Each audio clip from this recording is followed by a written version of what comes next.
Guys, അപ്പോൾ നമ്മൾ Edappal forum സെൻറ്ററിലേക്കാണ് വന്നിട്ടുള്ളത്. അപ്പോൾ കുഞ്ഞു വിശേഷങ്ങൾ കുഞ്ഞു കാഴ്ചകളുണ്ട്. അപ്പോൾ നമുക്കത് കാണാൻ പറ്റും. ഹലോ ഗൈസ്, അപ്പോൾ നമ്മൾ ജസ്റ്റ് മഴ ഉള്ളിലേക്ക് കയറിയിട്ടുണ്ട്. അപ്പോൾ നമ്മൾ കാഴ്ചകളൊക്കെ കാണിച്ചു തരാം. വരും നമുക്ക് ഫുഡ് കഴിക്കുന്നത് കാണാം.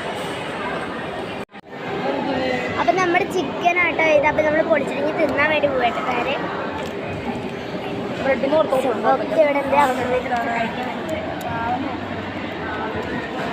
നമ്മളിവിടെ ആവുന്നേക്ക് വന്നിട്ടുണ്ടായിരുന്നു. അപ്പോൾ അതാണ് നമ്മളിത് കഴിക്കുന്നത്. ടേസ്റ്റ് ചെയ്തോ.